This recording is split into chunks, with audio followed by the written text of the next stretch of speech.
이재정의 70.5.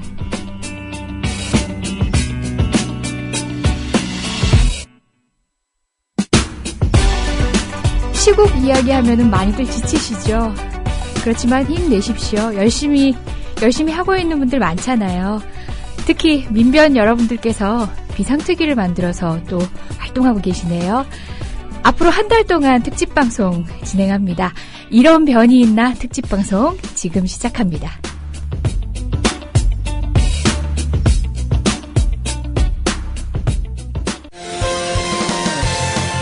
학교폭력 예방 앱 스마트 보디가드. 스마트폰 왕따 문자 등 사이버 학교폭력이 6배 이상 늘었습니다. 학교폭력은 언제나 욕설, 모욕, 협박과 같은 폭력 문자를 동반합니다. 그런 학교폭력 문자만을 감지하여 부모님께 알려드립니다. 미리 알면 예방할 수 있습니다. 구글 플레이에서 학교폭력 예방 전문 어플 스마트 보디가드를 설치하세요. 지금 설치하고 먼저 무료 이용해보세요. I love coffee, I love tea. 500원으로 즐기는 나만의 커피. 원두 쇼핑몰 헝그리 커피. 최정상급 로스터가 1년 이하 최고급 뉴크롭 생두를 로스팅해 즉시 배송해드립니다. 대량 구매 시 가격이 할인됩니다. 검색창에 헝그리 커피를 검색하세요. 헝그리커피.com. 헝그리 커피에서 원두를 구매하시는 분들께는 차량용 국민TV 스티커 2매를 함께 보내드립니다. 예, 여러분 안녕하세요. 금요일이어서 뵙게 되는 이재정입니다. 오늘은 이런 변이 있나 방송 시간이 원래 아니잖아요. 지난 방송 때 우리 PD님한테 잘리는 바람에 제가 안내를 못 드렸습니다. 한동안 방송을 쉬다가 제가 감이 없었나 봐요. 마침 종료 시간을 잘못 알아서 여러분들한테 인사도 못 드리고 끝냈었는데요. 그래서 안내를 못 드렸는데 오늘부터 해서 한 달간 저희가 이런 변이 있나 특집 방송을 여러분께 마련을 했습니다. 박주민 변호사님 지금 나와 계신데요. 함께 어떤 특집 방송인지 먼저 설명을 드릴게요. 박주민 변호사님 안녕하세요. 예, 안녕하십니까. 박주민입니다. 아우, 일주일 만에 뵈니까 예, 정들어요. 그러게요. 한 주쯤 걸러드려야 되는데 아유, 일주일 만에 바로 뵙네요. 여러분들 궁금하시죠? 이광철 변호사님은요, 그러시고 계실 것 같아요. 예. 두 분이 번갈아 이렇게 출연을 하시게 되겠죠. 네, 맞습니다. 그래서 오늘은 박주민 변호사님이 귀한 손님을 모시고 오셨고요. 다음 주에는 이광철 변호사님께서 또 귀한 손님 모시고 오실 겁니다. 네. 이런 변이 있나 특집입니다. 변호사 3명은 맞추는 방송입니다. 그래서 아주 모시기 힘든 분을 오늘도 모셨는데요.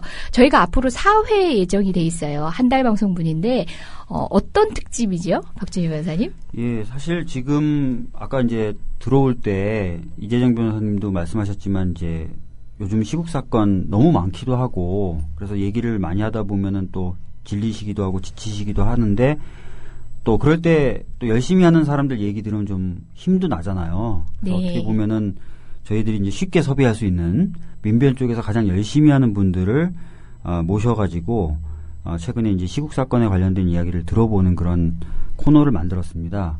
저희 민변에서는 그 민주주의 수호 비상특별위원회라는 걸 만들어서요. 그 비상특별위원회에 소속되어 있는 변호사님들 모시고 네. 방송을 하게 될 것 같습니다. 툭하면 우리는 대책위원회, 무슨 특별위원회 좀 지치는 면도 있잖아요. 네. 그런데 민변에서 이런 방식으로 특별대응팀을 마련한 것은 실질적으로 처음 있는 일이지 않나요? 거의 민변 처음인 역사에서요? 것으로 알고 있는데요. 제가 이제 모셔온 손님 앞에서 민변의 역사를 얘기하기가 제가 정말 부끄럽네요. 그래서 예. 그 말씀은 아마 제가 모셔온 예. 손님께서 직접 말씀해 주시는 게 좋을 것 같습니다. 예. 모시기 전에 짧게 말씀드리면 오늘은 이 모든 비상특별위원회를 총괄해서 여러분들께 이 활동과 전망 등등 지금의 시국 모든 것을 설명해 주실 수 있는 분을 모셨고요. 앞으로 3회는 이제 강론, 보다 더 세밀한 영역별로 활동하시는 변호사님 모실까 합니다. 오늘은 대장님을 모셨습니다. 옆에 이미 나와 계십니다. 민변 전 회장님이셨고요. 이번에 비상특위의 위원장님을 맡으셔서 이끌어 가지고 계십니다. 어서 오십시오. 최병모 변호사님. 네, 안녕하세요. 오랜만입니다. 네. 이분 언론에는 많이 나오시는 분이지만 여러분 근데 섭외가 쉽지 않은 분이세요. 네, 그렇죠. 우리 국민TV의 여러 시사 프로에서 여러 번 시도를 했었지만 거절하셨다고요. 예, 제가 좀 방송 공포증이 있어가지고 여러 사람 앞에 나서서 얘기를 하려면 그게 쉽지 않네요. 근데 이재정이 70.5에서 또 섭외가 네. 가능했다는 거. 아마 이게 이재정 변호사님의 그 은덕 이런 거 덕분이 아닌가라고. 이렇게 좀 해줘야 됩니다, 저희가. 한색입니다, 이게 지금. 저는 저희 한참 대선배님 또 이렇게 칭하면은 우리 선배님께서 화를 내시는데요. 변호사님께서 화를 내실 텐데 대원로 변호사님이세요. 그래서 제가 지금 앞에서 좀 떨고 있는 거 보이나요? 얼굴은 상기되고 굉장히 떨고 있어요. 그럼에도 불구하고 제가 이렇게 관여하는 사건들에 언제나 조언도 주시고, 그러니까 후배들하고 동떨어져 있지 않은 선배님으로 저희 후배들이 늘 든든해하고 있습니다. 글쎄요, 원로라고 불러주시는 건 고마운데, 네. 저는 저 자신이 아직 원로라는 생각이 전혀 안 들고요. 네. 아직 그 마음은 한 40대 그 정도로 생각이 듭니다. 여러분 혹시 그 방청 오셨던 분은 기억하실 거예요. 낙곰수 재판, 김호준 주진우 기자 재판에서 또 활약도 해주셨거든요. 뭐였죠? 배심제, 국민 참여 재판 가운데서 법정에서 여러 가지 일들이 대부분이 이제 서면으로 되는 게 아니라 법정에서 많이 현출이 되는데 그 과정에서도 아주 노련한 법정 진행으로 저희들을 도와주셨습니다. 여러분 또 기억하시는 분들도 있으실 것 같아요. 네.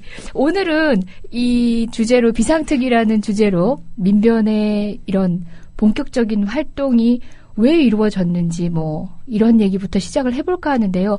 오늘은 메인 MC 박주민 변호사님께서 맡기로 하시지 않았나요? 그렇지 않기로 했잖아요. 네. 정말 어색해. 네. 저희 변호사님 오시기 전에도 잠깐 박주민 변호사와 둘이서 말씀을 나눴지만 비상특위라는 게 어떻게 보면은 늘 어떤 일만 생기면 만들어지는 게 아니냐. 민변 비상특위 왜 이렇게 주목해서 사람들이 가끔 언론에도 주목하고 그러는지 민변 역사상 거의 처음 있었던 이런 대대적인 이제 특별위원회는 처음 있었다라고 하는데요. 예. 민변의 역사가 지금 한 26년 가까운 역사 가운데 됐죠.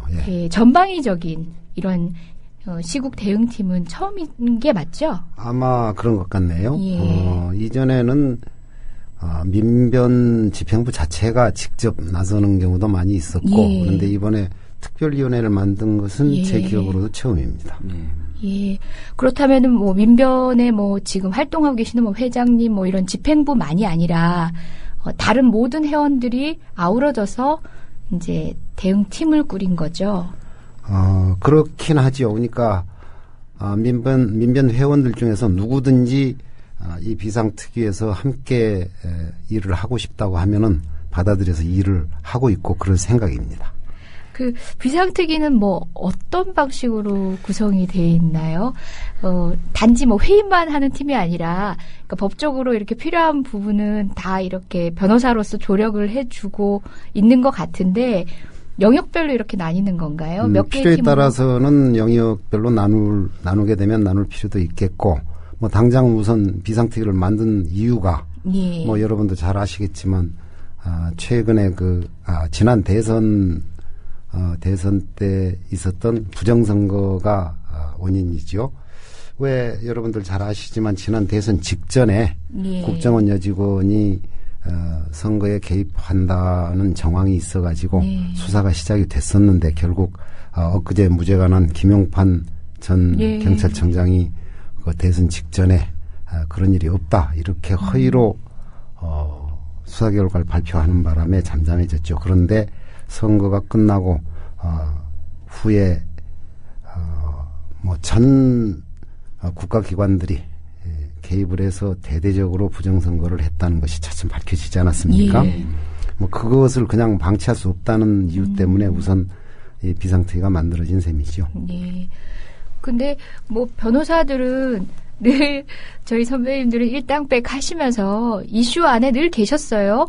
국정원 사건 같은 경우만 하더라도 비상특위가 만들어지기 전에도 고소고발도 하셨고 그렇죠. 또 관련된 네. 자료들도 분석도 하시고 또 여러 가지 사건들에도 관여도 하시고 뭐 그랬었는데 이게 비상특위로 꾸려진 것은 이제 전방위적인 대응을 다 같이 하겠다라는 건 것 같아요. 아마 그 내부 팀 안에는 그 공안 대응팀인가요? 공안 탄압 예, 대응. 공안 대응팀. 탄압 대응팀, 예. 부정선거 대응팀, 또 이번에 그 진보당 해산 심판 청구가 있었죠, 예, 정부에서. 정당 해산.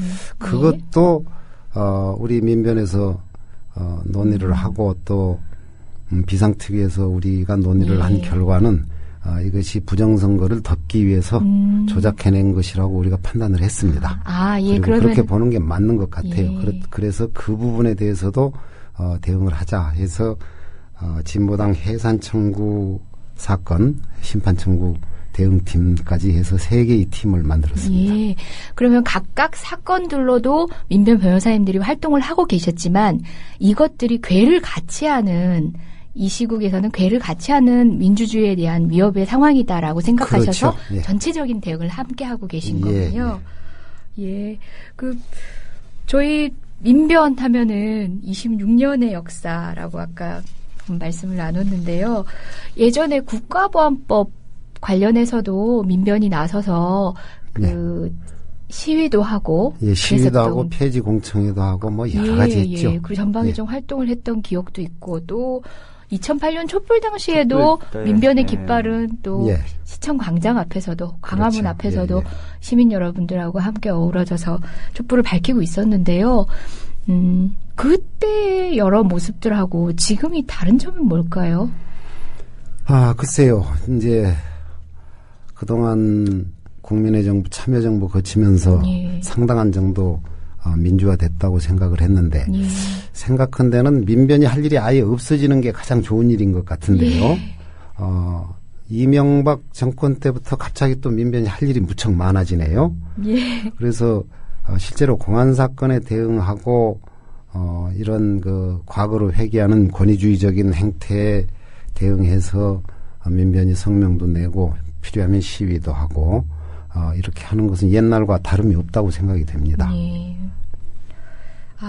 그 비상특위 안에서 여기 지금 박주민 변호사님도 활동하고 계신 거죠? 예, 저는 이 3개 팀 중에서는 부정선거 대응팀에 속해 있고요. 네. 예, 그리고 또 사무처 일원으로서 전체적인 서포팅도 좀 해드리고 있습니다.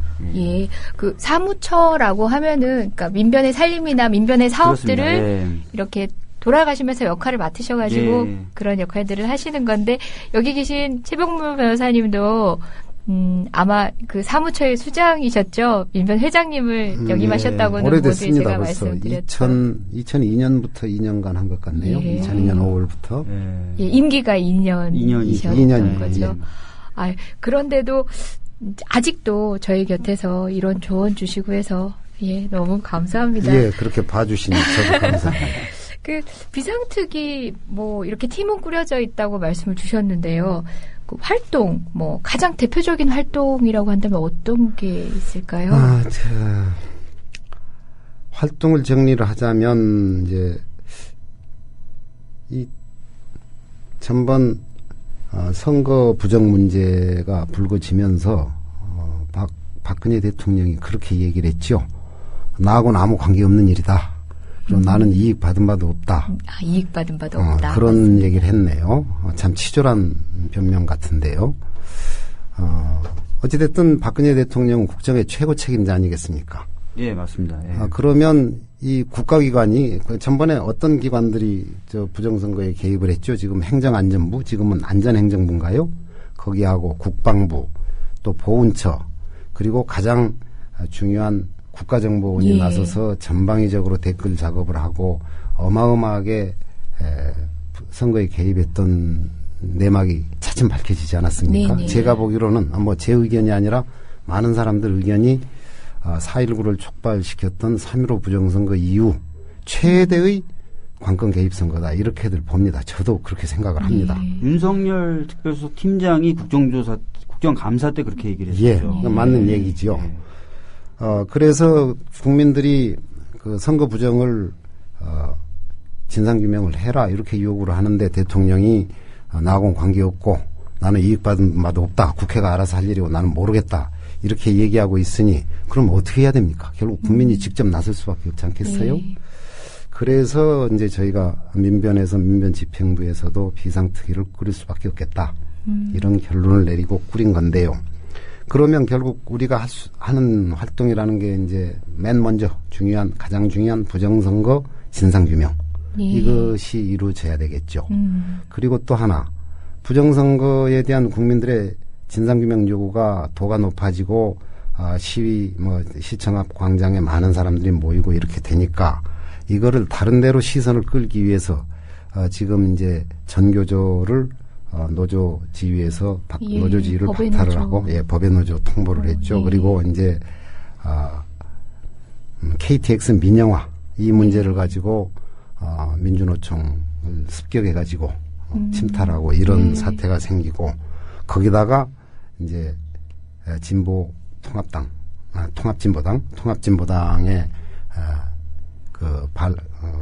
내란 예비 음모 사건 네. 그리고 이어서 이제 정당 해산 심판 청구까지 한 거 아니겠습니까? 그래서 그런 모든 점에 대해서 대응을 하고 이것이 결국에는 이렇게 해서 조성된 공안정국, 이 공안정국이라는 게 결국 부정선거하고 연결이 돼 있다고 봐서 그 공안정국에 대응해서 사건도 저희가 변론을 하고 필요하면 시위도 하고 성명 발표하고 논평하고 하는 작업들을 하고 있습니다. 예. 그래서 거의 매주 지금 비상특위 전체 회의를 열어가지고 사안에 따라서 대응을 하고 있죠. 예, 여러분들은 민변 변호사 이러면은 잘 모르시는 분도 있으시더라고요. 민변에서 다들 일하고 있는 변호사님인 줄 아시는데 다들 어떤 회사에 소속돼 있는 변호사시기도 하고 맞습니다. 또는 본인이 사장님이 되셔서 직원들 월급을 이렇게 주셔야 되는 입장이시기도 하고 여기 나와 계신 선배님도 우리 최병모 변호사님도 그런 입장이시고요. 그래서 생활들이 비밀인데요. 예, 그러신가요? 예. 예. 비밀로 들었습니다. 당황스러워라. 평소에는 이 정도 방송 자극에는 제가 진행에 차질을 빚진 않은데 저희 선배님께서 한 말씀 주시면 얼굴이 붉어집니다. 그런 바쁘신 와중에도 이제 일주일에 한 번씩 또 이제 팀별로 모여서 법률적 대응을 강구하고 또 방금 말씀해 주신 것처럼 집회나 가두행진까지도 필요하다면 하고 계시다는 되겠죠. 얘기죠. 그리고 또 최병모 변호사님께서 말씀 안 하셔서 그런데 비상특위가 이제 주도해서 지난번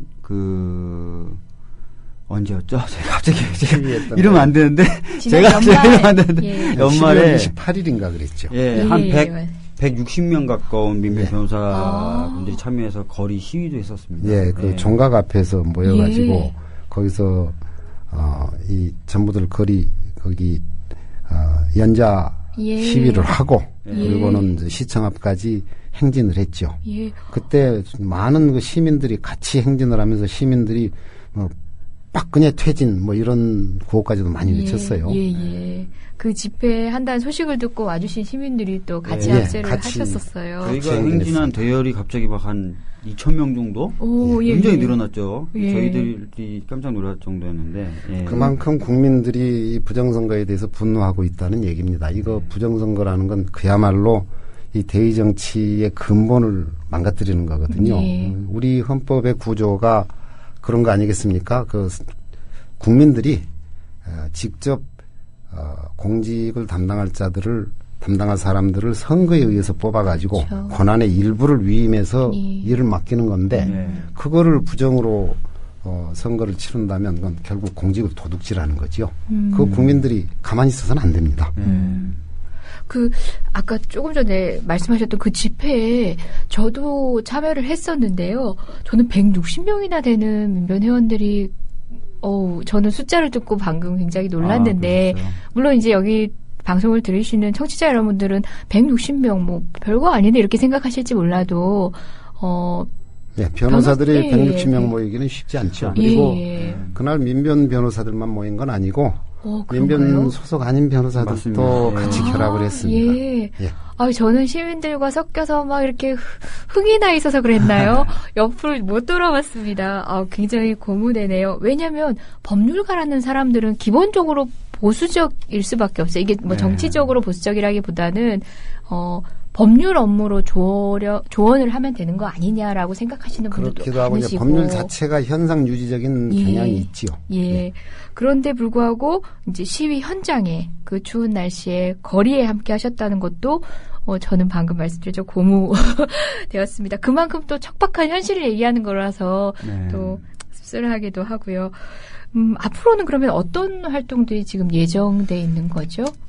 글쎄요, 이제 우선 이번 25일이 2월 25일이 예. 박근혜 정권 1년이 되는 취임 1년이 되는 날이네요. 예. 그래서 그동안 1년 동안 과연 정치를 어떻게 했느냐 이거 좀 평가를 해봐야 된다는 의견들이 우리 비상특위 내부에서 모두 네. 이제 일치를 봐서요. 의견 일치를 봐서 2월 25일 전후에서 1년간의 평가를 공표를 하고 네. 그걸 이제 유인물로 책자로 만들어서 공표하고 기자회견도 할 예정입니다. 우선 그 내용으로 우리가 이제 예정하고 있는 게요. 수많은 공약을 내걸고 이제 대통령에 당선이 됐는데 부정선거까지 해서 당선이 됐는데 그 공약이 대부분 파기가 됐습니다. 예. 그렇죠. 그래서 그 부분에 대해서 한번 짚어봐야 될 것 같고요. 국정 운영이 무능하다는 비판들이 지금 쇄도하고 있는데 네. 그 부분에 대해서도 좀 짚어봐야 될 것 같네요. 그리고 이제까지 얘기했던 그 공안정국 조성 이런 문제 그리고 노조 탄압, 부정선거 은폐 뭐 이런 부분에 대해서 구체적으로 네. 지금 당장 일어나고 있고 앞으로도 지금 계속 될 것 같은 이런 문제들이 산적해 있는데 이 문제에 대해서 우리 변호사들이 전반적으로 검토하고 분석해서 다룰 예정입니다. 전반적인 민주주의 퇴행 현상이다. 네. 이렇게 보이는데 이 부분을 다뤄야 되겠죠. 그간 모든 실정 하나하나 사건 하나하나가 있을 때마다 각 분야 전문가들이 또 언론에서도 다루고 하긴 예, 했지만 예. 그렇게 산재에 있는 여러 것들을 종합적으로 지금 예, 분석해서 맞습니다. 모아보시겠다는 거죠. 그렇죠. 그 결과물도 기대가 됩니다. 예. 1년이라는 얘기가 참 실감이 안 나네요. 아직 1년밖에 그렇죠. 안 되었나요? 1년 동안에 참 많은 일이 엄청나게 일어났습니다. 많은 예. 일이 있었죠. 예.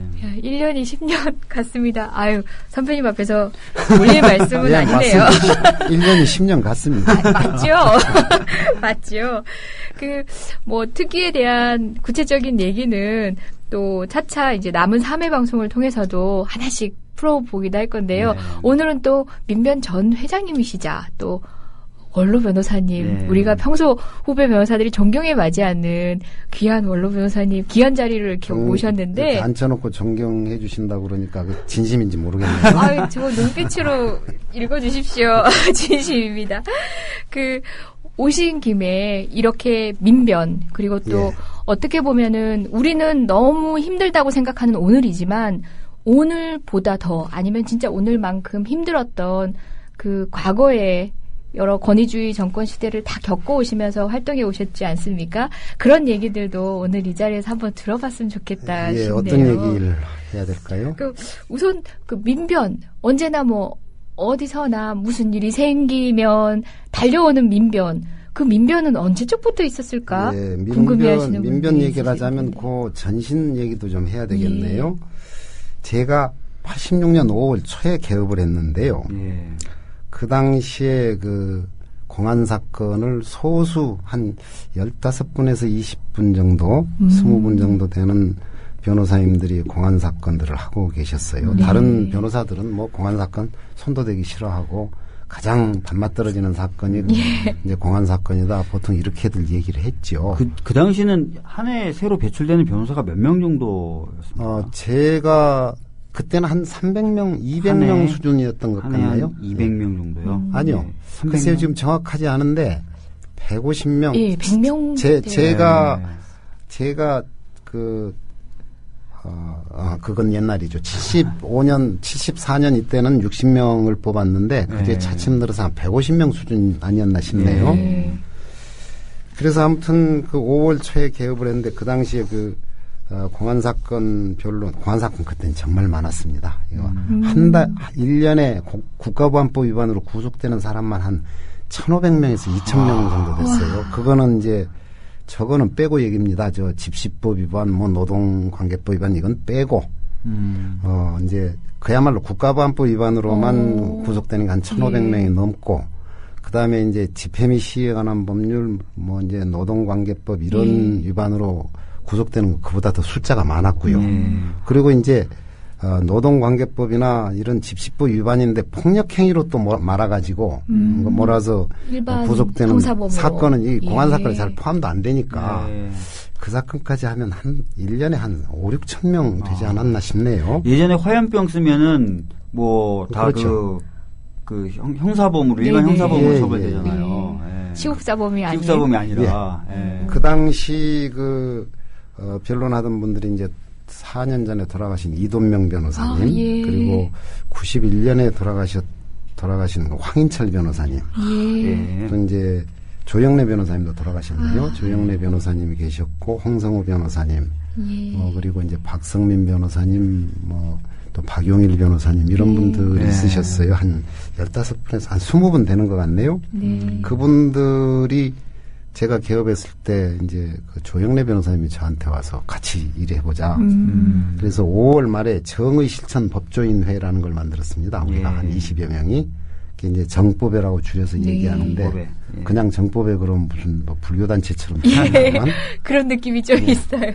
그래서 한 20여 명이 같이 그때 정법회를 86년 5월 말에 만들어서 활동을 하다가 2년 뒤에 88년 5월 말에 이제 당시 막 발족하려던 청년 변호사회가 있었어요. 젊은 분들이 이제 만들려고 했던 건데 그 청년 변호사회하고 통합을 해서 민주사회를 위한 변호사 모임을 88년 5월 30일에 아마도 지금 기억하기로는 그 베어스타운인가? 거기서 총회를 해서 결성을 했던 것 같아요.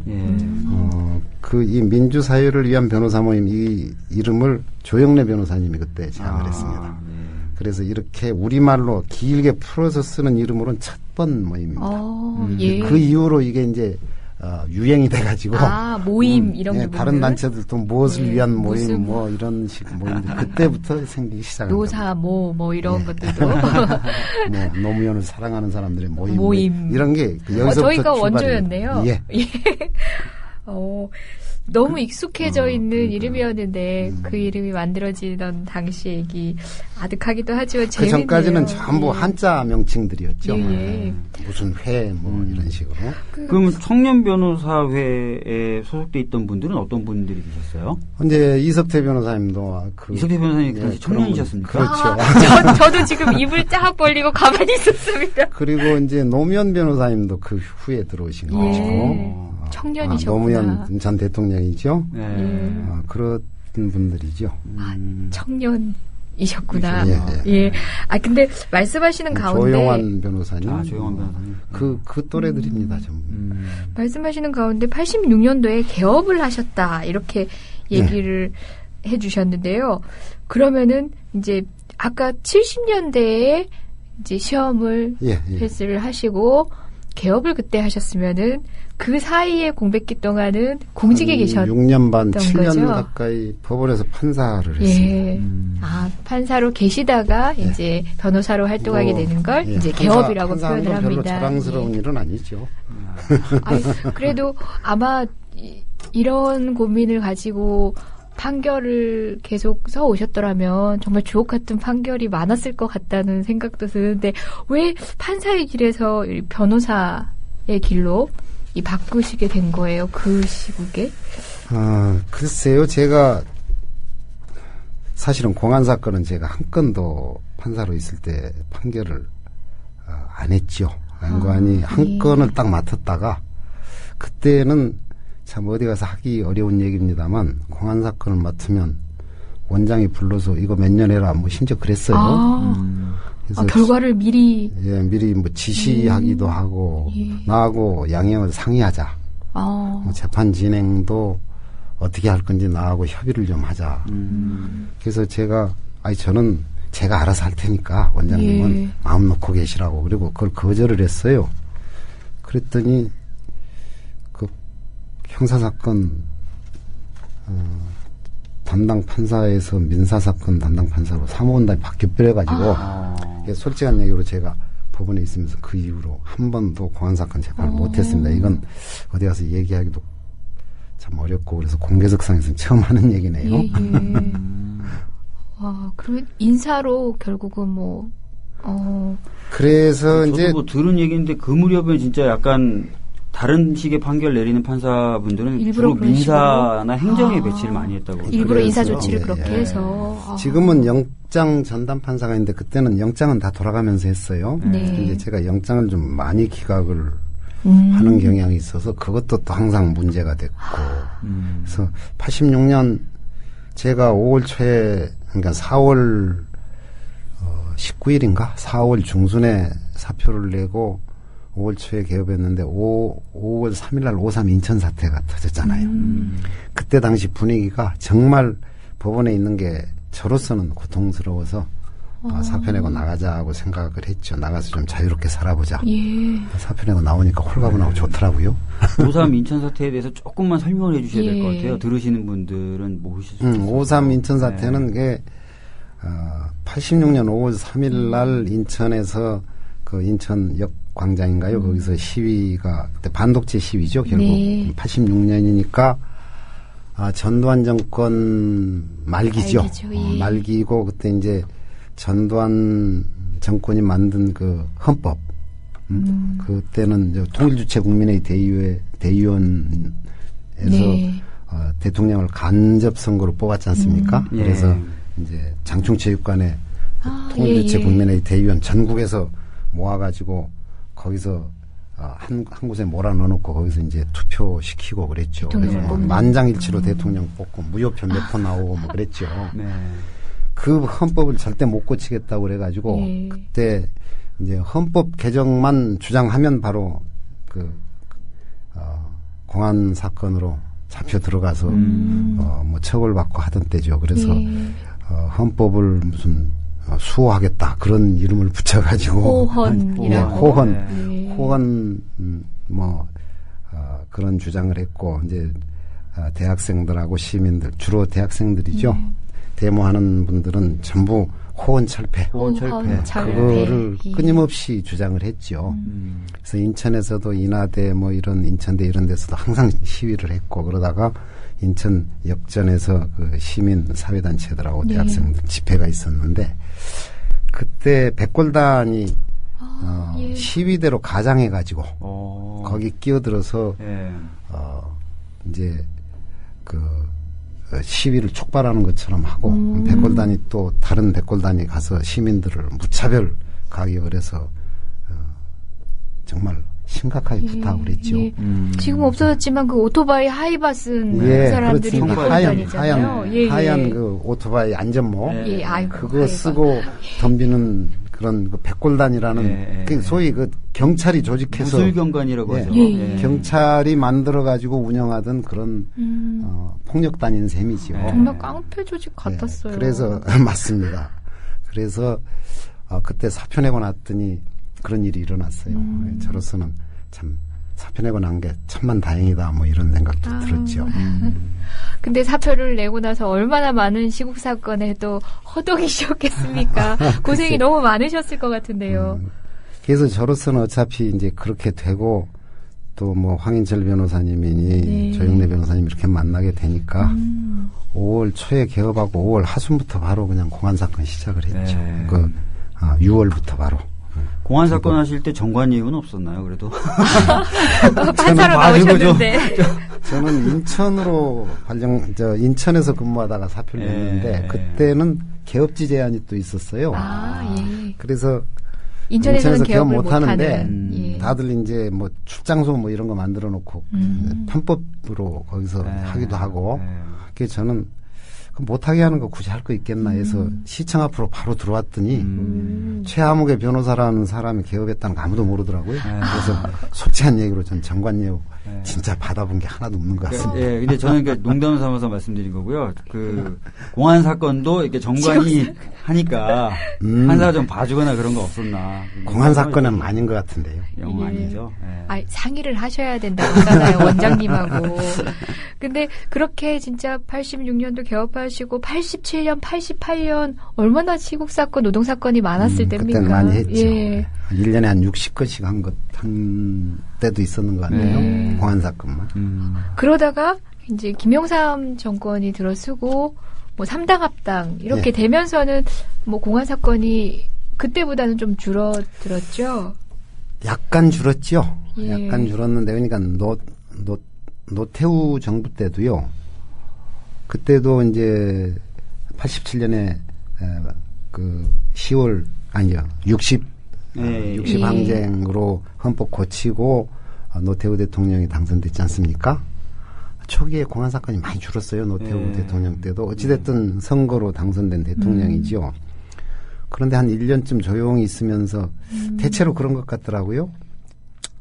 그 국정원 그때는 안기부인가요? 네. 안기부인가 아니면 그때도 중앙정보부였나? 안기부. 나 이런 또는 경찰의 그 공안 팀들 이제 이런 데서 초기에는 잠잠해요. 눈치를 보는 거죠. 이 정부가 지금 어떤 방향으로 가고 있는가 이런 걸 눈치를 보다가 작은 사건들을 몇 개 터뜨립니다. 예. 근데 그게 잘 통용이 돼요. 예. 그러면 그 뒤에는 대대적으로 이제 뭐 공안몰이를 하고 그러는데 이번 박근혜 정부는 초창기부터 아예 그냥 공안몰이로 예. 들어서네요. 소위 바로. 말하는 허니문 기간이라는 게 정권 허니문 기간이 없었어요. 이제 1년이 10년 같은. 노태우 정권 때도 나중에 범죄와의 전쟁 기억나십니까? 예. 그때는 무서웠습니다. 이제 중간에 가서 이거 뭐 정권 바뀌어서도 별 차이 없구나. 우리가 또 우리의 존재를 좀 과시해도 되겠구나. 공안 세력들이 그렇게 이제 자각을 한 것이겠죠. 그래서 범죄와의 전쟁 이걸 선포하면서 공안 사건이 엄청 늘었죠. 범죄와의 전쟁은 조폭 또는 그런 그것만 한 건 위협하는. 아닙니다. 그게 이제 주된 예. 그 표였는데 실제로 공안 사건도 많이 늘었습니다. 그래서 어쨌든 그 시기가 지나고 난 뒤에 김대중 노무현 대통령이 당선됐던 시대에는 어쨌든 우리 사회에서 절차적 민주주의라든지 형식적 민주주의 문제만큼은 좀 제도적으로 보장이 되고 안정돼가는 느낌이 있었던 시기잖아요. 그 시대에는 민변이 예전처럼 공안 사건 변호를 하는 것 이외에 또 다른 고민들을 시작했을 것 같아요. 예, 그렇죠. 예. 근데 이제 좀 냉정하게 보면요. 김대중 정부나 노무현 정부라고 해서 공안 사건이 없었던 건 아닙니다. 다만 줄었다는 것뿐이죠. 예. 왜냐하면 본질적으로 이 법제도 같은 게 거의 그대로 온전히 됐고 대통령 하나 바뀌고 이 집권당이 바뀌었다고 해서 기본적으로 이 수사 실무자들이나 수사기관의 태도가 바뀌는 것 같지는 않아요. 공안기관들에 종사했던 그 사람들의 태도는 여전했다. 그렇죠. 네. 그래서 사건이 많이 줄긴 했지만 여전히 노동사건 같은 게 끊임없이 생겼고 뭐 잘 기억하시지 않습니까? 그 노무현 정부 때도 그 시위하던 농민이 뭐 맞아서 죽기도 하고 그런 사건이 있었지 않습니까? 국가보안법 사건도 여전히 있었죠. 있었고. 근데 이제 숫자가 많이 줄었죠. 줄기는. 그리고 이제 과거처럼 터무니없이 조작해가지고 사형까지 끌고 가거나 그런 일은 없어진 셈이죠. 그리고 뭔가 사건이 터져서 비난이 일면 정부가 좀 반응을 했었던 것 같습니다. 그렇죠. 지금 이명박 정부나 박근혜 정부는 반응을 안 하는 전혀 게 반응을 안 하는 것 더 같죠. 사람들 스트레스 받고 힘들게 만드는 것 같습니다. 이렇게 민변이 어느 순간부터는 저도 이제 민변에 들어와서 많이 봤던 모습은 뭐 청원, 그 다음에 제도에 대한 법안, 새로운 개정안을 내거나 또는 제도에 대한 공청회를 하고 그랬던 기억들이 참 많거든요. 아마도 저는 이제 공안 사건들이 좀 줄어들었던 시기에 변호사를 시작하면서 그런 제도적인 고민을 하는 변호사 단체로서의 민변의 모습을 먼저 봤었던 것 같아요. 그래서 또 그 나름의 그때 또 민변의 역할도 성과가 꽤 맞습니다. 많았을 것 같아요. 뭐 인권 문제는 어떻게 보면 실질적 민주주의의 문제 아니겠어요? 곳곳에 뭐 일어나는 노동자들의 인권이라든지 또 숨겨진 사각지대의 인권들을 또 끊임없이 민변이 감시하고 관련해서 보고서도 내고 또 제도적으로 그것들을 어떻게 방지할 건지도 계속 대안을 내놓고 했었던 것 같아요. 그 모든 역사 안에 지금 계속 아시네요. 계시고 계시는데 저희 다시 퇴보한 건가요? 민변의 활동을 보면은 최근에는 더더욱 시국 사건 변호가 좀 많아지고 있는 것 같고 또 거리에도 부쩍 자주 나가게 되고. 뭐 우리 민변이 퇴보한 건 아니고 사회가 그렇죠. 상당 부분 퇴행적인 상황으로 들어선 거죠. 그래서 이제 걱정입니다. 지금 거의 유신 시대가 모델인 것처럼 그쪽을 향해서 막 달려가는 것 같이 보여서 걱정이 되네요. 예. 그 민변에 제가 민변이면서 이렇게 모르는 척 물으려니까 참 어색하긴 한데요. 진행자의 역할입니다. 민변이라고 해서 뭐 사건이 터진다고 달려간다, 뭐 이것만 있는 게 아니라 민변 자체 내에서도 전문화된 변호사님들끼리 위원회를 구성해가지고 활동을 하고 계시잖아요. 예, 그 위원회 소개 한번 해봐 주세요. 예, 뭐 민변 내 위원회가 여러 개가 있어서 제가 다 지금 기억 못 하는데요. 노동위원회, 사법위원회, 과거사청산위원회, 미군문제위원회, 여성인권위원회 등 뭐 여러 위원회가 있습니다. 과거사청산위원회는 제가 2002년에 회장이 되면서 과거사청산 문제야말로 가장 중요한 건데 이 문제가 하루 이틀에 끝나는 문제는 아니지 않냐. 그리고 노무현 정부가 과거사법 제정하고 하지만 서로 이해관계들이 서로 대립되는 세력들이 워낙 많아가지고 그 조정 과정에서 매우 불완전한 법들이 됐어요. 그래서 이 문제는 우리 민변이 지속적으로 검토하고 연구하고 과거사 청산 문제를 논의를 해야 될 것이다 해서 과거사 청산위원회를 만들었고요. 그리고 이제 노동위원회는 역할이 굉장히 큽니다. 우리나라 지금 노동조합이 겨우 한 10% 정도 그 조직률이 그 정도밖에 안 되지 않습니까? 이게 이제 끊임없는 정부의 방해 공작 그리고 이제 내부에서의 분열 이런 것도 문제이긴 합니다만 결국 이제 정부의 방해 공작이 더욱 그런 분열을 조장하는 건데요. 노동위원회가 그동안 여러 가지 그 노동 문제, 현안 문제, 또 노동법 자체에 관한 그 법률적인 쟁점 이런 걸 정리해서 책도 많이 냈고요. 노동위원회 활동이 대단합니다.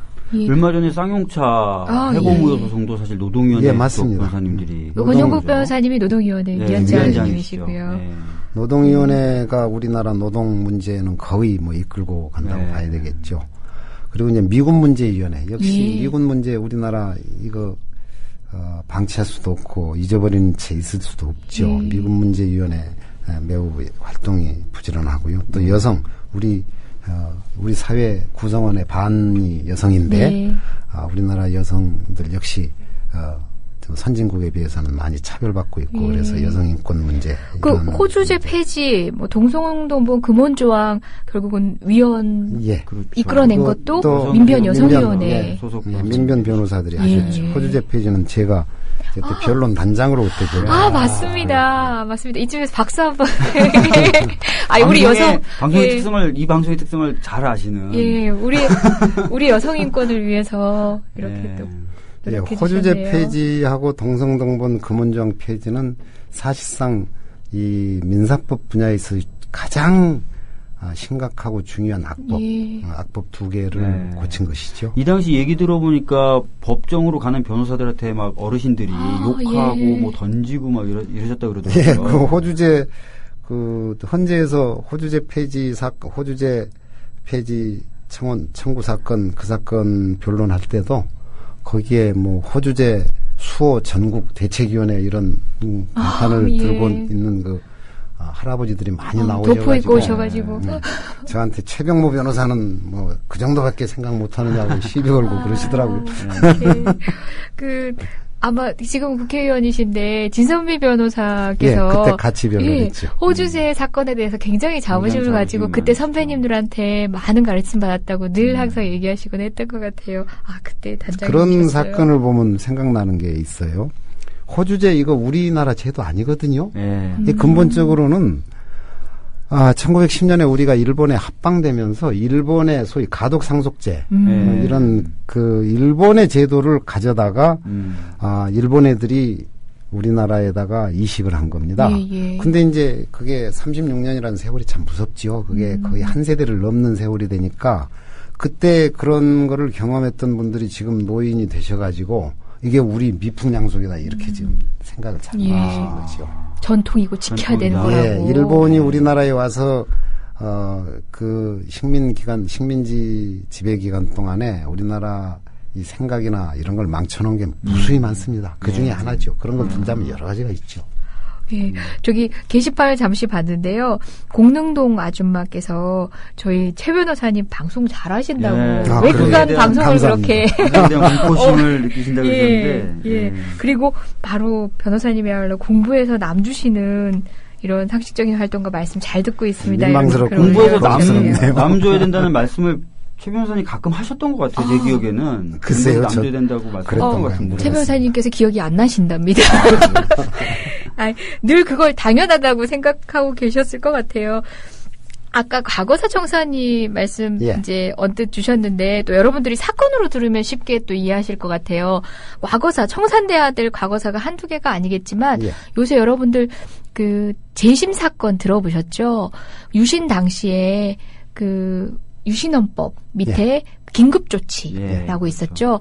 그때 뭐 2, 3년씩 형을 사시고 또 그때 어떤 몸을 다치셔가지고 뭐 직업도 제대로 영위를 못 하시다가 가족 모두 오불뿔이 흩어지고 이런 삶을 사신 분들 많으시거든요. 맞습니다. 몇십 년을 돌아와서 이제서야 이 법원에서 무죄로 판결받고 또 얼마 안 되는 그 피해를 보상할 만큼은 진짜 되지 않는 금액이지만 금전적으로도 보상받고 하는 그런 법리를 또 고민하고 계신데도 바로 과거사 청산위원회입니다. 예, 맞습니다. 예. 바로 어제 강기훈 씨 유서대필 사건 재심에서 무죄 났죠? 22년 만입니다. 이거 참 지금 보면 황당하지요. 그때도 이게 황당하다고 다들 알고 있었어요. 근데 이런 것을 검찰이 조작을 해가지고 유서대필이라고 기소를 했고 또 법원이 유죄했습니다. 저는 기소한 검찰 그리고 공소유지한 검사 그리고 재판한 판사. 다들 알고 있었다고 생각합니다. 그렇죠. 결국 독재 정권 밑에서 시녀 노릇 한 거죠. 그런데 참 우습죠. 그런 사람들 하나도 처벌받지 않잖아요. 제도 안에 숨어버리죠. 그게 바로 과거사 문제인 것이죠. 오늘 근데 그 일이 꼭 과거에만 있는 건 아닌 것 같습니다. 오늘 보도 나왔는데요. 그 서울시 화교 남매 간첩 사건 거기 보니까 지금 검찰이 제출한 서류가 위조됐다라고 중국으로부터 입수해서 제출한 검찰의 증거 서류가 위조됐다고 중국에서 공식적으로 확인을 해줬습니다. 그래요.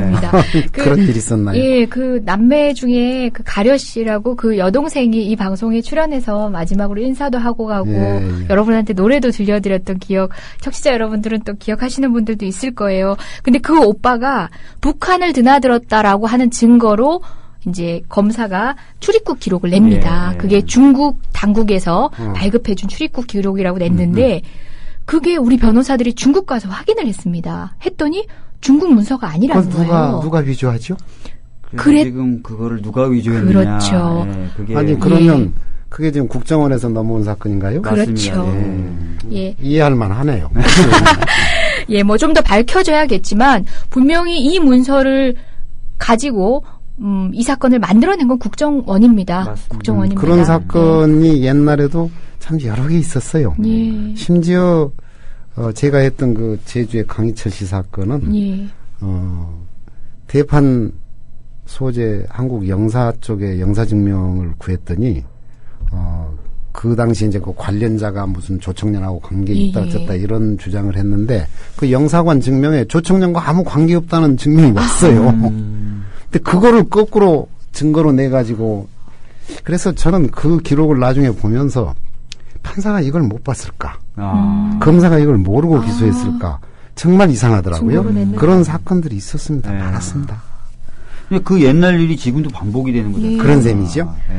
그 변호사들이 이걸 확인하러 중국 땅까지 갈 걸 몰랐던 거죠. 여기서 깨알 같은 자랑은 이 변호사들도 민변 변호사들이라. 그렇습니다. 아주 훌륭하신 민변 변호사님들이십니다. 네, 맞습니다. 절대로 어떤 기록이나 이런 걸 덜컥 믿고 그냥 방치해서는 안 되죠. 따져봐야 됩니다. 하나에서 끝까지, 10가지. 참 자기 돈 들여서 이렇게 하시는 분들 보면 감사하면서도 또 때로는 뭐 여기 있는 박지민 변호사님도 마찬가지고 또 이런 일을 하면서 느끼는 보람은 누군가가 칭찬해주지 않아도 또 느끼는 보람은 그렇죠. 또 다르기 때문에 또 오랜 시간 하시지 않았을까 가끔 그래도 칭찬을 생각됩니다. 좀 줘야 됩니다. 네, 맞습니다. 너무 안 해주시면.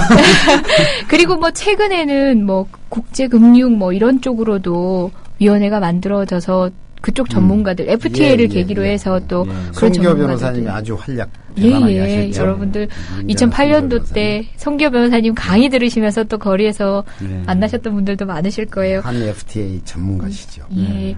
그리고 또 다른 이 사회의 소수자들, 성소수자들 또는 뭐 장애인들 뭐 그런 인권을 위해서 또 소수자인권위원회가 마련했죠. 소수자인권위원회는 최근에 그 성기 성형을 안 해도 여성으로 인정받을 수 있다. 뭐 이런 판례를 이끌어내기도 했죠. 아주 중요한 판례네요. 예. 그리고 또 뭐 어떤 위원회가 있을까요? 제가 소속돼 있는 언론위원회도 있습니다. 민생경제위라고 엄청나게 큰 위원회도 있습니다. 그렇군요. 그런 문제, 민생경제위 같은 경우는 좀 오래된 일이긴 하지만 상가임대차 보호법, 이래서 영세상인들을 위한 법을 제정하는 역할을 또. 남양유업 관련돼서 지금도 맞습니다. 그렇군요. 예. 자랑스럽네요. 이렇게 쭉 하고 보니까 너무너무 자랑스럽습니다. 그 민변의 이제 전 회장님으로서 지금 민변의 활동은 어떻게 봐지시나요? 글쎄요, 굉장히 어려운 질문이네, 웬관이. 저는 이제. 매섭게 평가를 해 주십시오. 네, 매섭게. 저로서는 이제 은퇴해야 될 나이가 됐는데, 어째 젊은 분들이 자꾸 저를 끌어내는지 좀 부담스럽네요. 기대고 싶어요. 우리, 아까도 말씀드렸습니다만, 민변이 할 일이 정말 없어졌으면 좋겠습니다. 정말 민변이 이제는 정말 할 일이 없다. 이러면 얼마나 좋을까요? 근데 그런 일은 안 생길 겁니다. 왜냐하면 인권 문제가 있는 이상은 항상 민변이 할 일이 있을 텐데, 인권 문제라고 하는 건 어느 면에서는 굉장히 그 스펙트럼이 넓어가지고 방금 얘기하신 민생경제, 지금 이런 문제, 예를 들어서 정부 정책이 지금 97년 이후에 무대책으로 개방을 하면서 비정규직이 900만 명 가까이 되지 않습니까? 비정규직 문제, 이거 인권 문제입니다. 그래서 민변이 앞으로는 그런 쪽으로 좀 더 조금 더 사회 정책적인 측면, 그 다음에 빈곤한 사람들, 이제 신빈곤층이라든가 이제 사회 소수자가 아니에요. 오히려 다수자가 됐어요. 이제 빈곤층이. 그래서 그런 데로 좀 신경을 쓰고 제도 개혁 같은데 좀 더 매진했으면 어떨까 생각이 듭니다. 물론 우리 민변이 그동안 제도 개혁에 관해서 계속 발언을 해왔죠.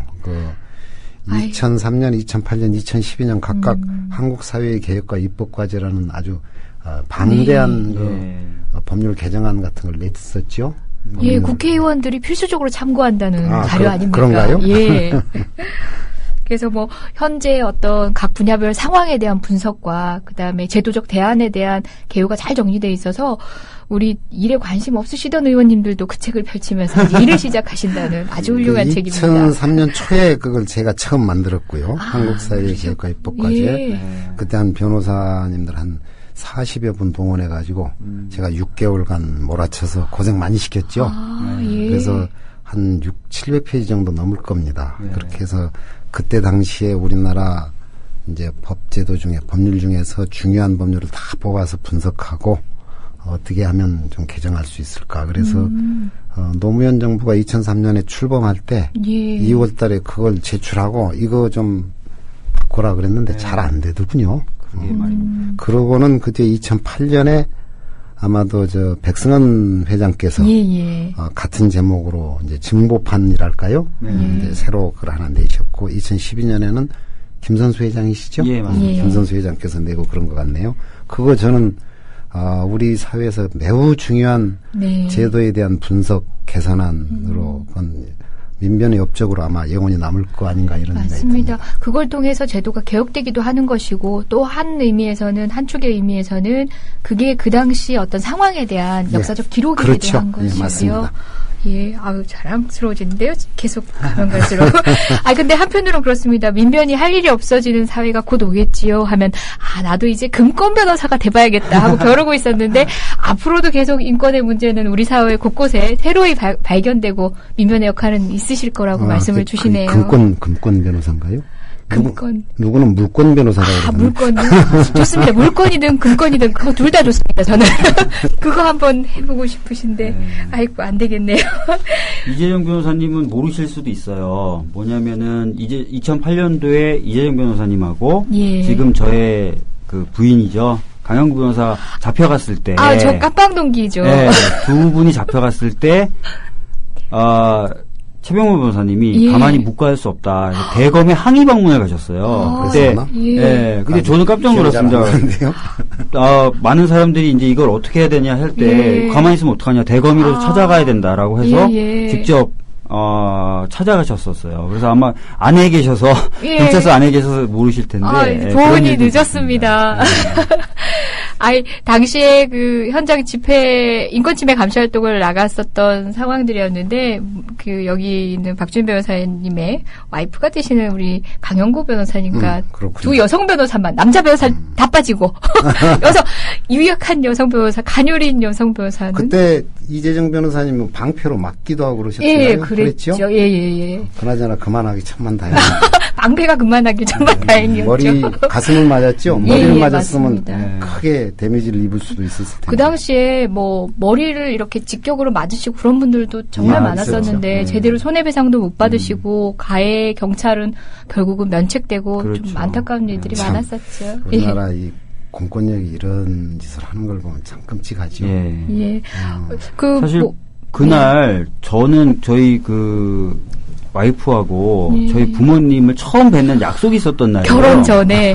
그쵸. 그래서 좀 원래 약속 장소에 저 가 있고 부모님 모셨어요. 한참 동안 안 와요. 그래서 얘가 왜 이러냐. 시부모님 뵈러 가기로 한 날인데. 제가 굉장히 당황스러웠죠. 그래서 전화를 했더니 자기가 경찰서를 가고 있다는 거예요. 그래서 저는 접견을 가고 있다는 얘기를 듣고 접견도 중요한데 오늘 같은 날은 딴 사람을 좀 접견을 시키고 너는 여기 와야 되는 거 아니야 했더니 오빠 내가 잡혀가고 있어 이렇게 얘기하더라고요. 저도 같이 부모님과 같이 있다가 부랴부랴 경찰서로 갔어요. 그랬던 기억이 있습니다. 그래도 다른 변호사님들 또 촛불 현장에서 또 인권침해 감시 활동도 하셔야 되고 그런데 또 동료 변호사, 후배 변호사인 저희가 거기 있다고 해서 달려와 주셨어요. 그때 기억을 해보니까 우리 이재정 변호사 같은 분들이 그야말로 현장에서 그렇게 몸 안 아끼고 뛰는 걸 보고 저 장군감이다 뭐 이런 생각이 들고 그야말로 뭐라 그럴까요? 장군감. 장군감. 참, 우량하게 느껴집니다, 저도. 어쨌든, 과거에 저는 그 생각이 들었어요. 겨우 유치장에 하룻밤 자고 나온 전데도요, 핸드폰이 뺏기고 자유가 박탈된 그 시간이, 그리고 그 억울함이 견디기 너무 힘들었거든요. 그렇죠. 근데 우리 역사적으로 선배님들 보시면 한승원 변호사님 같으신 분들, 변호하시다가 결국은 본인이 옥고를 치르시지 않았습니까? 그랬던 그 시기를 어떻게 겪어오시고 아직도 한결같게 이렇게 우리 옆에 저희 옆에 이렇게 계셔주시는지 한승원 변호사님 같은 분은 타의 추종을 불허하시는 분입니다. 유머도 넘치시고 한승원 변호사님이 변호하신 그 피고인 의뢰인 중에 구속이 안 된 분이 없다면서요. 그래서 유죄가 안 나오면 사람이 없고 공안 사건이 옛날엔 다 그랬죠. 공안 사건이 그렇다는 거죠. 그 국정원에서 그 변호사에 대해서 코멘트를 한답니다. 그 조금 전에 지금 변호사님하고 같이 말씀 나눴던 그 국정원 남매 간첩 사건 같은 경우도 그 유우성 씨, 그 오빠한테 그렇게 얘기를 했대요.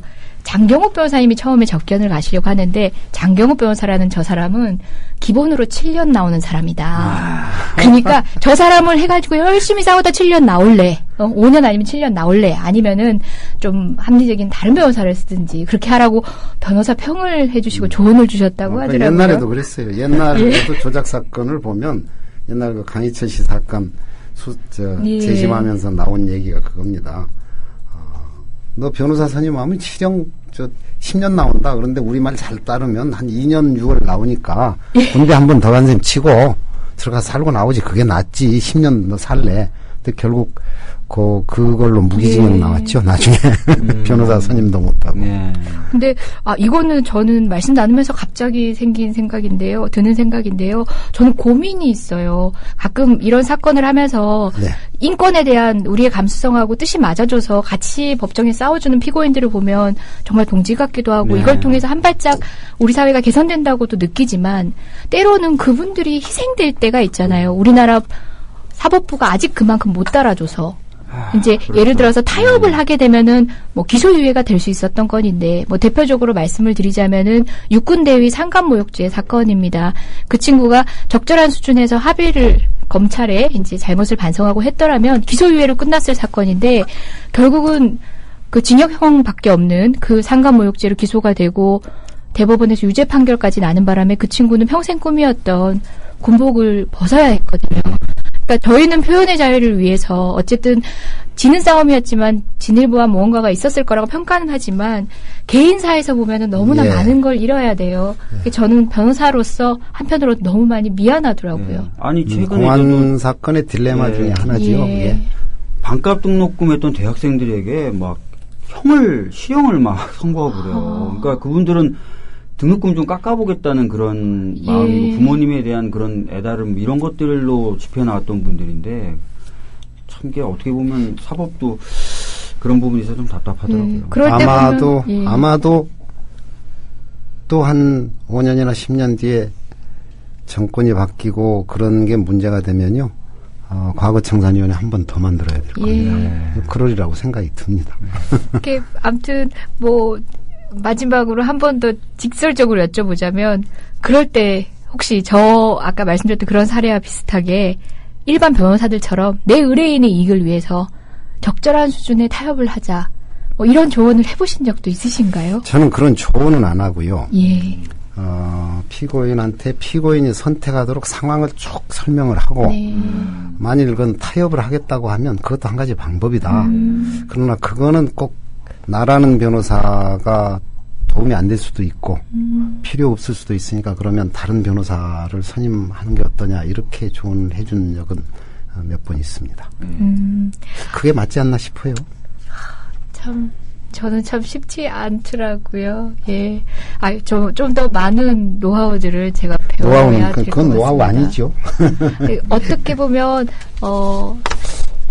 보면 저는 닥치는 순간에 이 대의라는 게 쉽긴 하지만 구체적인 사건에서는 스스로 딜레마에 놓일 때 정말 이렇게 여쭤보고 싶을 때가 참 많더라고요, 선배님들께. 가끔 전화를 하십시오. 네, 그러겠습니다. 제가 돈 들어가는 일도 아닌데. 제 돈 드는 일이네요, 전화비. 제가 전화를 올리면은. 빼고 갈 수 없는 얘기, 또 요새 시국들 얘기 또 안 할 수가 없죠. 지난번 이런 변이 있나 해서 다루긴 했지만, 그래도 저희 최병모 변호사님 통해서 한 번 더 말씀 듣고 싶어요. 김용판 무죄 판결. 참 참담합니다. 어떻게 보셨습니까? 글쎄요.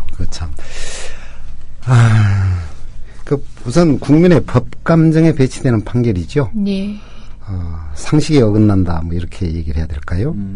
우선 저는요, 국정원장 기소돼 있는 것도 그렇습니다만, 왜 검찰이 그 어마어마한 사건에서 한 사람씩만 기소했는지 잘 모르겠어요. 그런 일이 일어났을 때는, 수많은 사람이 공모하고 위에서부터 지시가 오고, 협의하고 하지 않았겠습니까? 그러면 맨 위에까지는 어떻게 손을 못 댄다 하더라도 최소한 김용판 전 서울경찰청장하고 그 주변에 있었던 같이 공모하고 협의했던 사람들은 같이 기소를 했어야 되겠죠. 그런데 한 사람만 딱 기소해놓고 주변에 있었던 사람들은 전부 증인으로 나가서 김용판 피고인은 몰랐다 이렇게 지금 증언한 거죠. 맞습니다. 그랬더니 법원이 또 법원 입장엔 그럴지도 모르겠습니다만 증인이 다 그렇게 얘기하니 김용판 피고인은 모르지 않았겠냐 이런 판결을 보내요. 저희가 이거 검찰이 처음부터 무죄 만들려고 기소한 거 아닌가 하는 심지어 심하게 얘기하면 그런 생각까지 들 지경입니다. 그런 구조로 된 걸 보면 피고인석에 서야 될 사람들이 증인이랍시고 그렇죠. 증거가 예. 되고 있으니까. 그 무죄 선고 받고 그 나올 때 김용판 피고인이 활짝 웃는 사진이 이제 오늘 어디 인터넷 보니까 있더라고요. 근데 그것을 올린 그 블로거 어느 교수님께서 말씀이 참 저 철없는 웃음 좀 봐라. 예. 저렇게 상식이 무너지는 사회에 살고 있으니 우리가 이걸 어쩌면 좋으냐 이렇게 탄식을 했던데 지금 이 무죄 선고 났다고 정부 여당 쪽은 뭐 의기양양해 하는 사람들도 있는 것 같아요. 예, 특검 필요 없다. 봐라. 근데 이거 상식을 이렇게 무너뜨리는 이런 짓 말이죠. 이거 단순히 그냥 한두 사람 유죄 무죄보다 훨씬 중요한 이 사회의 기본적인 질서를 깨는 겁니다. 예. 이거 정말 우리나라 미래에다가 이게 찬물 끼얹고 망치는 일이죠. 이런 짓 하면 안 되죠. 그 활짝 웃는 얼굴로 그 플래시가 터지는 그 공간에서 진실은 반드시 밝혀진다고. 진실을 이야기하던 김용판의 목소리를 잊을 수가 없습니다. 꿈에도 나옵니다, 제가. 아니 뭐 박근혜 대통령이 끔찍합니다. 이번 지방선거 때 선거의 공정 중립을 엄격히 지키라 그러셨잖아요. 예. 예, 그러네요. 인내해야겠습니다. 허벅지를 바늘로 찔러서 인내해야겠습니다. 예. 그리고 또 지금 다음 주 월요일이면 또 하나의 선고 공판이 있습니다. 그 이석기 의원 관련된 내란 음모 사건 선고가 있는데요. 아마 이 사건도 또 그 차병무 변호사님께서 또 조언을 저도 주시고 변호인 중에 있습니다. 한 사람으로 들어갔습니다. 큰 역할은 못했습니다만.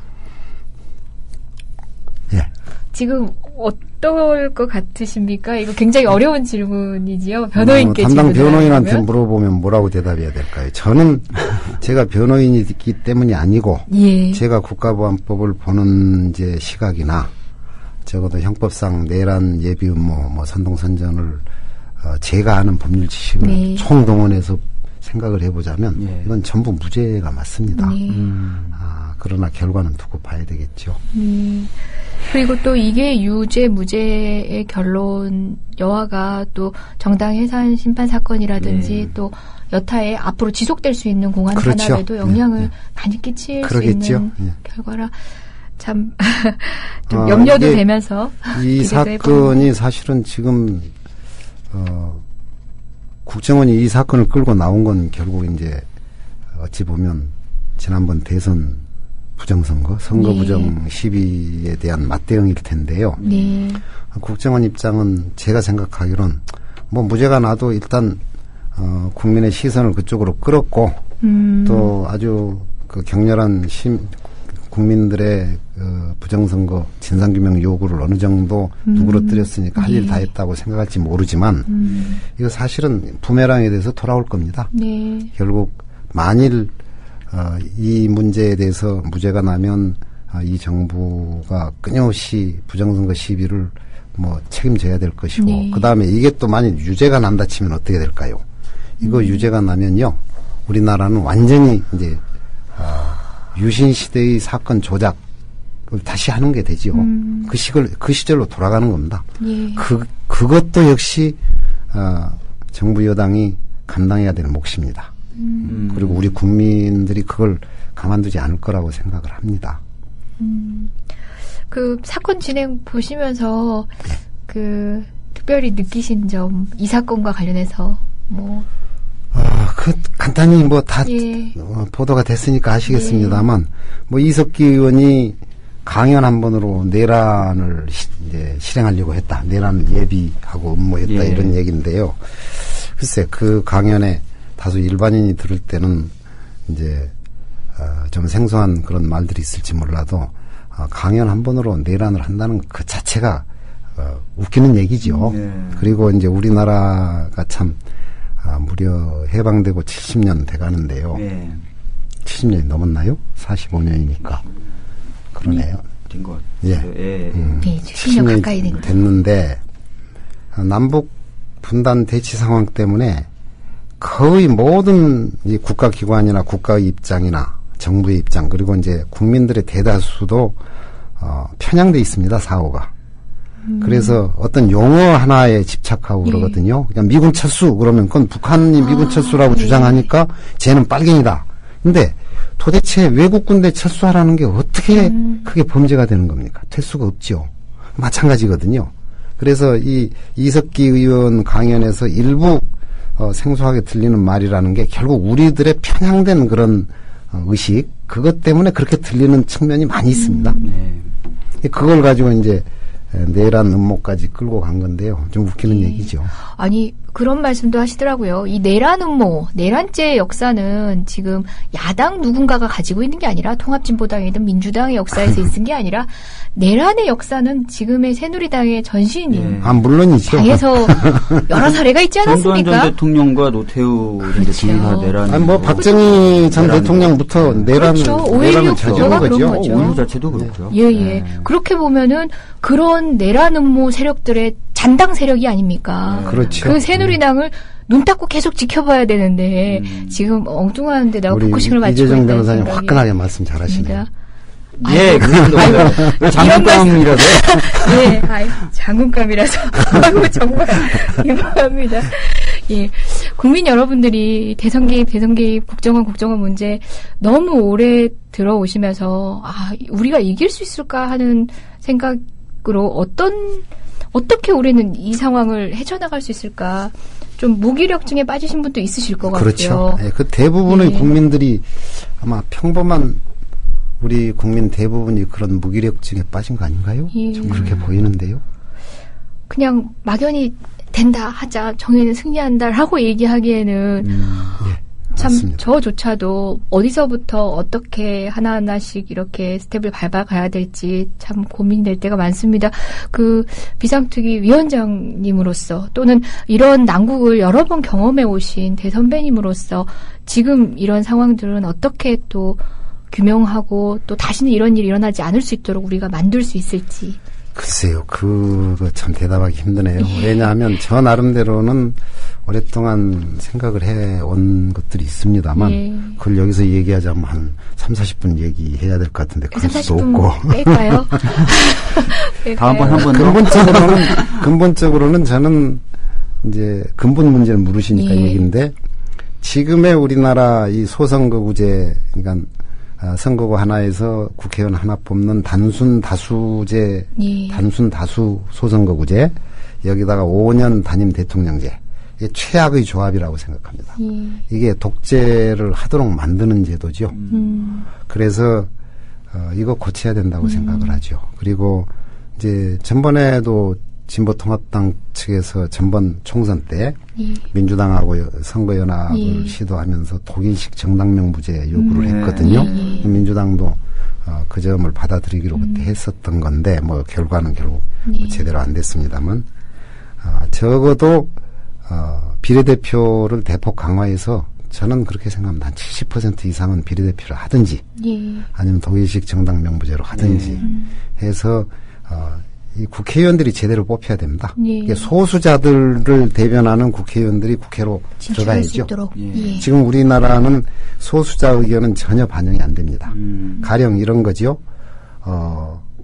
어느 선거구에서 한 대여섯 명이 출마를 해서 다투면 한 15% 얻으면 당선되거든요. 그럼 85%가 반대한 사람이 대표자라 뭐 이러면서 자기가 이제 국회에 가서 자기 당론이나 따르고 지금 그런 상황인 거죠.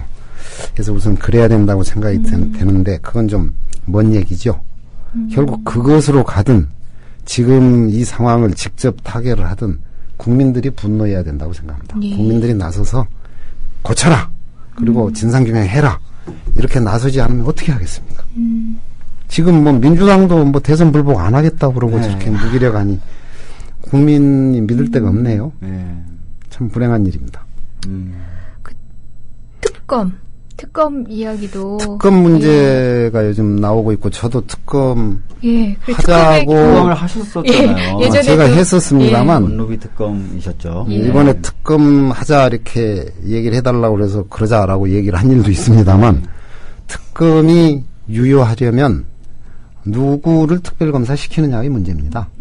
정부 여당이 만일 자기들 입맛에 맞는 사람 선출하도록 하면 특검이라는 게 결국 뭐 정당화 시켜주는 결과로 끝나겠죠.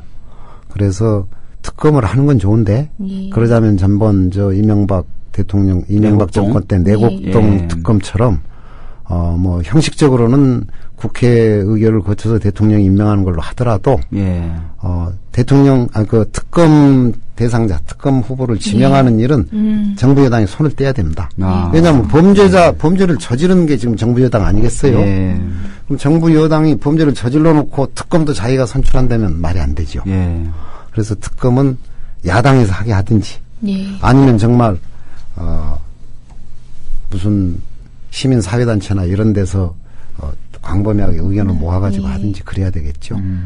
그러니까 그게 가능할까요? 예. 정치권은 늘 뭐 물론 타협하고 대화하고 이게 정치권에서 하는 역할이긴 하지만 그 타협이라는 게 정말 엉뚱한 방향으로 갈 때가 예. 있어서 지금 염려가 되고 있긴 합니다. 예를 들어서 타협과 대화라고 하는 것은 국민의 대표자들이 본래 그 헌법이 예정하고 있는 대로 정상적으로 예. 제대로 뽑히고 국민의 의사를 충분히 대변할 수 있을 만큼 다양한 그 의견들이 모여 있을 때는 타협과 대화가 가능한데요. 네. 이런 상황에서는 타협과 대화가 아니죠. 예. 그래서 우리 국회가 만성적으로 멱살 잡고 몸싸움 하는 겁니다. 그게 타협과 대화가 안 되니까. 그래서 그건 우리 국민의 뭐 질이 떨어져서도 아니고 예. 국회의원들 질이 떨어져서도 아니고 이 정치 구조가 저는 그렇다고 봐요. 예. 저 여러 가지 시국 얘기도 하고 또 민변의 역사를 훑으면서 또 빼놓을 수 없는 사건들을 뭐 몇 가지 쳐가면서 조금씩 언급하긴 했는데요. 우리 선배님 최봉모 예. 변호사님의 개인적인 기억으로 경험으로 그 조력하셨던 사건 또는 겪으신 사건 중에 가장 기억에 남으시는 사건. 별로 없는데요. 예, 별로 없는 걸로 하고 넘어가겠습니다. 아니 뭐 굳이 얘기를 하자면 예. 한두 가지 있긴 합니다만 공안 사건은 주로 제가 그 유명한 사건은 여러분들이 하시니까 저는 주로 이름 없는 사건 많이 했어요. 그래서 예. 제가 변론했던 사건도 거의 기억 못하고 그러죠. 다만 이제 그 이전에 4년 전에 돌아가신 이영희 선생님, 예. 네. 이영희 선생님 방북 취재 계획 사건 참 중요한 사건인데 예. 그거는 저 혼자서 했어요 그때. 근데 그게 기억에 남고요. 또 형사 사건에서는 제가 무죄를 많이 받았습니다. 유죄이면서 정상 변론하는 사건은 저한테 잘 안 오니까 예. 무죄를 많이 받았는데 무죄 사건은 돈이 잘 안 벌려요. 왜냐하면 돈이 있고 영향력 있는 사람은 법원까지 가기 전에 무죄 받는 사건이라는 거 대체로 처음부터 좀 이상한 사건들 아니겠습니까? 법원까지 가기 전에 끝나는데 법원 가서야 부랴부랴 쫓아오는 사람들이 대체로 돈이 없어요. 그래서 별로 뭐 돈 버는 거하고 관계가 없는데 이전에 살인 사건 하나를 1심에서 징역 15년이 나온 걸 다른 변호사님이 하셨는데 제가 그 기록을 받아가지고 현장 사진이 아주 충분히 한 80장이 있었어요. 예. 그래서 법의학적인 그 이론을 주장해가지고 항소심에서 무죄 받은 게 있었죠. 15년 예. 나온 사건을요? 와, 지금 진짜 이 정도로 판결을 뒤집어 놓은 정도면 뭐 시쳇말로는 돈방석에 앉으셔야 되는데. 아니 근데 그분이 형이 버스 운전하면서 예. 돈을 벌었는데 그 홀어머니도 계시고 그래서 제가 돈을 받을 수가 없었어요. 한 3개월 이상 그 사건에. 그러게요. 제가 연수원 동기들이나 아니면 다른 선배님들 뵈면서 기억 남는 사건 하면 내가 이거 해가지고 대박 친 사건 있다고 이런 말씀을 주시는데 저도 그런 사건이 한두 건 있었는데 예. 그냥 그때는 잘 모르고 그냥 넘어갔어요. 그리고 너무 많이 받는 것도 좀 그렇다 싶어서 지금 생각하니까 무척 후회스럽거든요. 그때 좀 받을 걸. 그러게요. 우리 민변 변호사님들, 우리 선배님들께 여쭤보면은 그런 사건을 이렇게 가지고 계신 분도 잘 없으시고 예. 또 기억도 못 하시네요. 또 여기 어렵게 모신 최봉모 변호사님, 최봉모 변호사님을 존경하는 후배 변호사들은 정말 많습니다. 근데 여기 글쎄요. 계신 선배님이 또 존경하는 선배님이 있다면 너무 궁금합니다, 진짜. 예. 이돈명 변호사님을 제가 덕수에서 모시고 있었죠. 근데 이돈명 변호사님 제가 처음 뵌 거는 86년 5월 초에 개업하고 5월 중순인가 이제 조영래 변호사가 그때 개업식에 와가지고 등산 가는데 같이 가자. 그래서 한 2주 뒤엔가 저 북한산 등산을 간 일이 있어요. 예. 그때 그 이돈명 변호사님, 그리고 이제 황인철 변호사님, 홍성우 변호사님 그때 다 같이 뵀어요. 예. 그때부터 뵙고 이제 그 얼마 있다가 이돈명 변호사님 구속되셨잖아요. 예. 그게 이부영 예. 전 의원님이신가요? 예. 그 양반 숨겨줬다고 해가지고 이제 구속이 되셨는데 그때는 서대문 구치소입니다. 예. 지금은 그 역사문화공원이 됐던가요? 예. 그 서대문 구치소에 계속 제가 접견을 갔었는데 접견 갈 때마다 제 걱정을 하셔요. 지금 개업해가지고 뭐 돈이 좀 되느냐, 뭐 사무실은 유지되냐, 뭐 좀 돈 좀 벌어놓고 정법에 들어오지. 그땐 정법에 때죠. 예, 정법에 예. 들어오지. 너무 일찍 들어온 거 아니냐, 뭐 이런 걱정을 해주셨는데 참 이돈명 변호사님 같은 분은 없으시죠. 소탈하시고 예. 걸리는 게 없으셨어요. 아유, 다시 그 환하게 웃으시던 모습이 또 떠올려집니다. 근데 덕수에 계셨잖아요. 예. 지금은 다른 곳에 계시지만, 근데 가만히 생각하니까 이 덕수에 지금 현역 의원님들이 전부 다 덕수에 계셨던 그러네요. 분들이 몇 분 있으세요. 있네요. 이정희 예, 대표님, 이정희 진선미 변호사님, 예. 그다음에 송호창 변호사님 예. 모두 덕수에 계셨어요. 다 저하고 같이 있었고 제가 월급도 줘봤던 사람들입니다. 예. 지금은 국가농을 먹고 계시고. 그리고 또 저희가 또 존경하는 또 선배 변호사님들도 덕수에 많이 계세요. 예. 아까 우리는 상상할 수 없었던 그 청년 변호사라고 말씀하셨던 이석태 변호사님. 그렇죠. 참여연대 네. 공동대표. 예, 지금 하고 계신 분도. 김용태 변호사님. 그러네요. 예, 김용태 변호사님. 부계문에 인혁당 나왔던 사건. 사건도 하셨고. 어쨌든 덕수는 정말 우리나라 민변만큼이나 또 네. 우리나라 인권변호 역사에 있어서는 빼놓을 수 없는 이름이기도 하죠. 1시간 반 방송, 어떻게 하냐, 그렇게 말씀하셨죠. 예, 전 시간이 너무 긴 것 같아서, 예. 1시간 반을 어떻게 때우나 생각을 예, 했는데, 그러시면서 대략 갔나요? 그게 아니라, 이제 마무리를 해야 될 시간입니다. 아까는 그렇군요. 물으셨거든요. 도중에 광고도 있나요? 또는 잠시 화장실을 다녀와도 되나요?까지 물으셨는데, 지금 연달아 오느라고 그럴 새가 없습니다. 그럴 새가 없었습니다. 요거 끝나고 최 변호사님은 또 바로 또 하나의 약속, 또 민변 후배들하고 보러 가셔야 됩니다. 예, 또 하나의 약속. 보자고 그래서 할 수 없이 끌려가요. 먼저 보자고 말씀하셨지 않습니까? 예. 봐야 된다고 말씀하셨죠. 예, 우리가 또 놓치지 않아야 돼. 우리가 변호인 영화 또 붐이 있지 않았습니까? 예. 또 그에 이어서 또 놓치지 않아야 될 영화 하나긴 한데요. 또 바로 바쁘시게 이동을 하시네요. 어떠세요? 오늘 국민TV 방문하셔가지고 방송 해보신. 근데 저는 여기서 그냥 말만 하고 있으니까 모르겠는데, 예. 듣는 분들이 뭐 저런 사람이 다 있나 그랬지 많이- 않았을까? 그러진 않았나 모르겠네요. 많이 감동해 주셨어요. 그런가요? 누구보다도 다행입니다. 여기 앉아있는 박주민 변호사와 제가 말씀드리면서 많이 배우고 네. 또 용기도 많이 얻고 가는 것 같습니다. 두 분 이렇게 보니까 참 좋습니다. 네, 저희가 늘 경청해 듣고 앞으로도 계속 배우겠습니다. 귀찮게 해드리겠습니다, 예, 선배님. 뭐 제가 대답해 드릴 말 있으면 물어보셔도 됩니다. 근데 예. 또 제가 모르는 게 많으니까 네. 제대로 대답 못해도 탓하지만 않으시면 됩니다. 예. 제가 나중에 잡혀가도 꼭 항의 방문 가겠습니다. 그건 그런 제가 게 있어도 되겠어요? 방송 마치고 보온 꼭 하도록 하겠습니다. 김두준 보온 하겠습니다. 오늘 감사했습니다. 예, 고생하셨습니다. 예, 저희는 다음 주에 이런 변이 있나 특집 방송 2로 찾아뵙겠습니다. 여러분, 고맙습니다.